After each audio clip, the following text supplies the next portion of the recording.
안녕하세요 시청자 여러분. 한배 진출 한국 스타트업 CEO 열전 1탄 브릭메이트의 김민욱 대표님을 모셨습니다. 안녕하세요 대표님. 안녕하세요. 브릭메이트 김민욱입니다. 반갑습니다. 반갑습니다. 또 요즘 특히나 이 베트남 개발 아웃소싱 비즈니스가 한창 뜨고 있는데 그 사업을 또 미리 시작하셔서 지금 굉장히 재미를 보고 계시다고 들었어요. PM이라고 하죠. 프로젝트 관리자. 관리자가 한국에서 프로젝트를 관리를 하고요. 실제 개발을 하고 이제 그 구축을 해나가는 거를 베트남 개발자가 하는 이 단순한 모델로 국내에서는 PM, 베트남에서는 개발, 이런 이제 글로벌 아웃소싱 조직이라고 보시면 됩니다. 열심히 하고 있고 잘 성장하고 있습니다.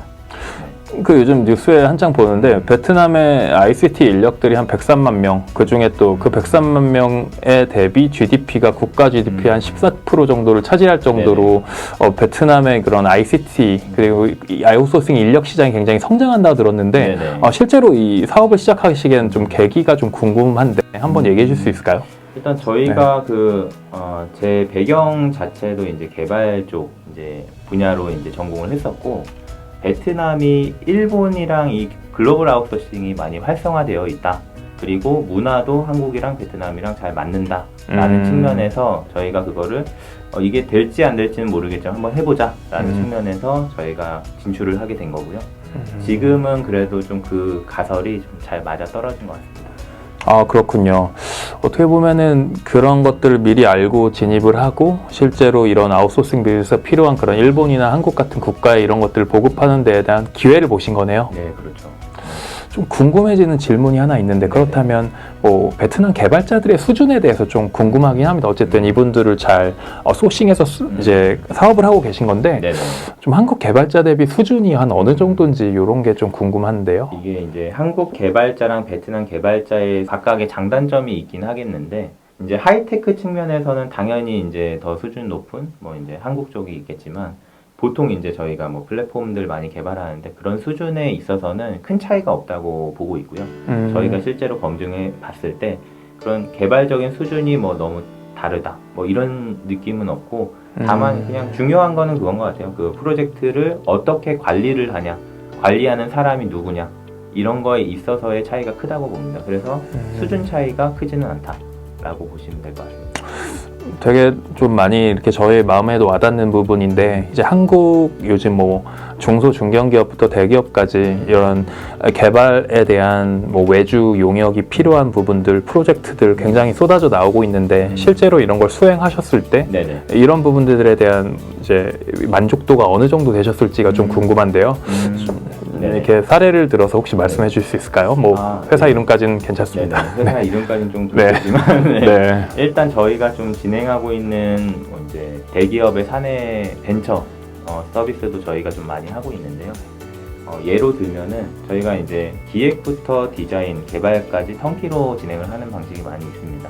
그리고 저희 멤버분들이 이제 이런 스타트업 경험이 많이 있는 분들이 이제 모여 있어가지고, 일단 이제 대기업에서 잘하시는 분야가 있지만 스타트업에서 또 잘하는 분야가 있습니다. 일단 이제 새로운 거를 만들어내고 이거에 대해서 빠르게 그냥 추진을 할 수 있는 이런 것들이 자신 있다 보니까, 그런 측면에서 저희가 기획을 잡고 거기에서 이제 디자인 입히고 개발하는 과정이 있어서 그런 쪽에 좀 좋게 봐주시는 것 같아요. 어떻게 보면 리더가 한 명이어야 이게 일이 일사천리로 뒷단의 것도 끌어오는데 이 리더가 두 명이고 이제 외주를 맡긴 이제 고객 입장에서 너무 관여를 많이 하게 되면 이제 어떻게 보면 컨플릭이 좀 생길 수도 있는 어려움도 있으시겠네요. 네네, 그런 건 분명히 있고요. 근데 다만 이제 이 비즈니스를 이끈다라는 관점에서는 고객이 이끄는 게 맞고요. 고객의 비즈니스니까. 그렇죠. 그래서 그런 측면에서의 인사이트를 받는 거는 당연한 건데, 이제 이 플랫폼 개발을 어떻게 잘 해나갈 거냐라는 측면에서는 저희가 많이 이끌어 드려야 되는 게 많이 있는 것 같아요. 왜냐하면 지금 진행을 하면서 점점 더 욕심이 나거든요. 뭐 더 넣고 싶고 뭐 이런 것도 필요한 것 같고, 이제 주변에서 또 얘기를 많이 들으니까 이것도 하고 싶고 저것도 하고 싶고 하는데, 결국에는 애자일하게 움직이는 게 많이 좋은 것 같아요. 저희도 해보니까 어쨌든 이게 이만큼 키워가지고 기획을 한다라는 것보다 단계적으로 좀 기획을 하고 이거를 빠르게 검증을 하고 그 다음에 이게 아니면 또 보완을 하고 이렇게 가는 게 이제 고객의 피드백을 받으면서 이제 그 플랫폼이 커갈 수 있는 방향이라고 보고 있습니다. 너무 좋은 말씀 감사합니다. 바로 생각나는 좀 이제 퀘션이 하나 뭐냐면은 그러면은 보통 애자일 개발 방법론으로 이제 고객들의 프로젝트를 진행하시는 걸로 알고 있는데 네네. 아무래도 베트남과 한국 간의 소통이다 보니까 이런 언어적인 제약도 있을 것 같고 네네. 뭐 이런 커뮤니케이션에 대한 전체적인 티켓팅 시스템이나 뭐 대시보드에 대한 그런 현황 모니터링이나 이런 네네. 다양한 부분에 대해서 좀 어려움이 많으실 것 같은데요. 예. 실제 이런 부분을 어떻게 관리하고 운영하시는지 좀 궁금한데. 네. 일단 뭐 요즘에 좀 많이 활성화된 거는 이제 화상회의죠. 화상회의를 저희는 좀 적극적으로 활용을 하는데 모니터링할 수 있는 대시보드라든지 어떻게 하면은 베트남이랑 한국이랑의 거리를 좀 극복하고 커뮤니케이션을 할 수 있을까라는 측면에서 옆에 사람이 있으면 그냥 바로 말을 걸잖아요. 그렇죠. 그런 것처럼 뭔가 말할 게 있으면 바로 화상회의를 거는 그러니까 진짜 실시간 소통한다는 느낌을 주려고 많이 했었던 것 같아요. 그래서 그런 문화를 좀 만들려고 했었던 것 같고요. 사실 요즘 베트남 산업이 굉장히 핫한 산업들이 많잖아요. 뭐 네. 커머스나 블록체인이나 뭐 SNS 소셜 비즈니스나 뭐 결제 시스템 뭐 이런 비즈니스도 많이 올라오고 있는데 실제로 그런 베트남 개발자에 대한 어떤 수요가 많은 워크로드나 인더스트리가 좀 있을 것 같다는 생각이 들더라고요. 뭐 이거는 무조건 베트남으로 가야 돼. 뭐 이런 거는 없긴 합니다. 없긴 네. 한데 확실하게 좀 강력한 건 뭐냐면은 베트남이 글로벌 서비스를 만드는 데는 좀 최적화가 되어 있는 것 같아요. 그러니까 애초부터 베트남 소프트웨어 이 산업 자체가 일본이라든지 뭐 그 미국도 이제 많이 베트남이랑 프로젝트를 하고 있고요. 그래서 글로벌 서비스를 만드는 데는 한국 개발자보다 이제 베트남 개발자가 더 익숙한 건 있는 것 같아요. 그래서 글로벌 서비스면은 저희가 오히려 베트남 개발자가 더 최적화되어 있다라고 오히려 더 소개를 하고요.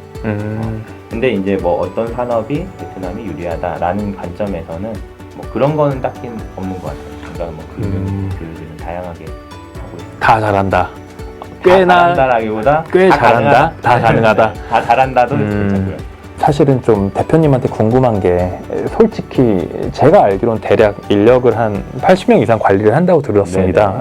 맞으신가요? 네, 맞습니다. 베트남에서. 사실은 사람을 매니지하고 관리한다는 게 정말 어려운 일이잖아요. 그렇죠. 솔직히 지금 웃고는 계시지만 또 들어가시면 또 어떤 표정이 나올지 예상은 못하지만 워낙 온화한 분이셔서 그래도 그냥 여쭤보고 싶었던 게 힘드시겠지만 이 일을 하면서 이거를 하길 잘했다. 내가 정말 이걸 잘 들어왔구나 이 사업을 이런 뭔가 뭐 보람을 느끼셨던 계기나 이런 사례가 있을까요? 네. 일단 그냥 그 진짜 단순하게 보면 한국에서 개발하기 어려운 이제 프로젝트도 베트남에서 저희랑 해서 잘 된 경우도 있었고요. 그리고 이제 저희가 어쨌든 제품을 개발을 하는 단계에서 제품 이렇게 잘 드리면은 감사하다. 뭐 이런 이제 피드백 자체가 되게 기분이 좋은, 당연히 행복한 뭐 그런 것도 있는데 일단 이 사업 자체가 저희가 좀 가설을 했었던 거. 그러니까 베트남 시장에서 소프트웨어 공급을 하면은 이게 한국에 먹힐까라는 측면에서 이게 그래도 어느 정도 검증이 되어 간다라는 것 자체가 그냥 상당히 깊은 상황이고요.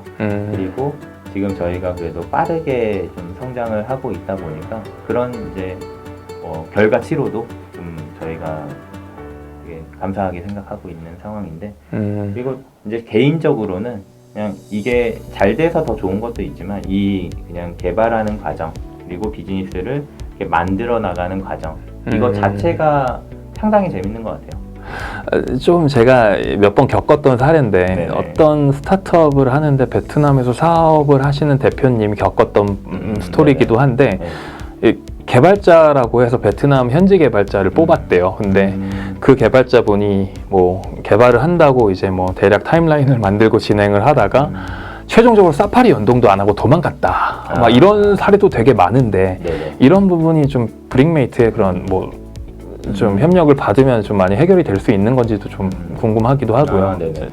일단 그게 사실 이제 뭐 베트남이어서 그렇다라고 보기는 좀 어려워요. 한국에서도 지금 그 소프트웨어 산업 자체가 개발 외주를 맡기면은 항상 문제가 생긴다. 조심해라. 뭐 이런 분위기가 되게 많이. 그러니까 이런 게 너무 많더라고요. 네. 조심해라. 네, 뭐 헤이 맞아요. 브라더를 조심해라. 네. 뭐 이런 얘기도 좀 많이 듣는데. 네네 맞아요. 근데 그게 오히려 그러니까 그러니까 개발 산업에 있어서 저희가 좀 뭐 주변에서 듣는 얘기라든지 이 개발은 외주로 맡기면 안 되고 내부 구축해야 된다.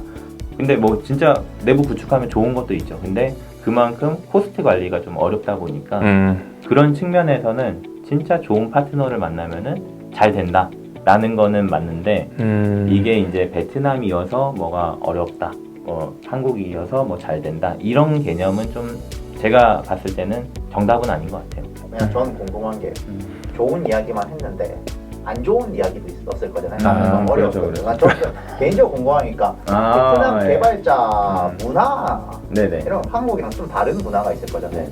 얘네는 뭐 6시 되면 땡하면 가더라.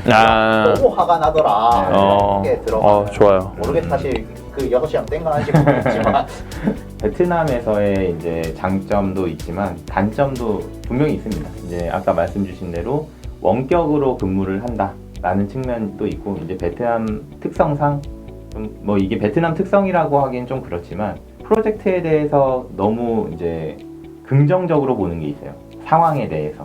그러니까 이게 분명히 뒤에 문제가 될 것 같은데 너무 이거를 축소해서 보거나 이런 거를 뭐 좀 개발자들이 그렇게 얘기를 하는 게 있다 보니까 그런 측면에서 관리가 중요합니다. 그래서 그 관리를 어떻게 하느냐에 따라서 성과가 많이 다르기 때문에 그거를 관리하는 것이 어떻게 보면 저희가 좀 노하우라고 말씀드릴 수 있는 부분인 거고요. 결국은 사람의 문제고 케이스 바이 케이스의 이슈지 이게 뭐 베트남 사람한테 맡겨서 사기를 당한다 이런 것들은 좀 어떻게 근거 없는 얘기가 될 수 있겠네요. 그렇죠. 좀 마지막으로 시청자들한테 좀 베트남 비즈니스를 시작하려는 혹은 시작한 분들에게 좀 응원의 메시지 뭐 좀 드리고 싶다면 한마디만 좀 해주시면 좋을 것 같습니다. 이렇게 좀 저희가 좀 느낀 거는 뭐냐면 그 베트남의 기회는 상당히 많다라는 측면이고 베트남이든 뭐 한국이든 많은 기회를 활용하시면 좋을 것 같아요. 그러니까 너무 한국에서만 비즈니스를 하겠다 이렇게 gat혀 있지만 않다면은 좀 더 넓은 영역으로 뭐 베트남도 좋고요. 뭐 그게 뭐 중국이든 뭐 인도든 미국이든 뭐 그건 상관없는 것 같아요. 그래서 저희도 베트남을 어쨌든 좀 열심히 이렇게 구축을 해온 것도 있지만 지금도 어렵습니다. 쉬운 게 아닌 것 같아요. 그래서 좀 자신감을 갖고 뭐 필요하시면 제가 또 도움도 드리고 같이 이렇게 성장해 나가면 좋을 것 같습니다. 오늘 참석해 주시고 또 네네. 먼 자리까지 와주셔서 감사드립니다, 대표님. 감사합니다. 자, 시청자분들 한배 진출 한국 스타트업 CEO 열전 1탄 어떻게 보셨나요? 최대한 뭐 재밌는 그런 내용을 논의하고 싶었는데 오늘 들었던 그런 메시지를 통해서 좀 베트남 개발에 대한 그런 메시지 그리고 아웃소싱 비즈니스에 대한 부분 베트남 진출해서 사업화 하시는 부분에 대해서 조금이나마 도움이 되셨으면 좋겠습니다. 오늘 시청해 주셔서 감사드리고 저희는 또 다음에 뵙겠습니다. 고맙습니다. 네, 감사합니다. 감사합니다.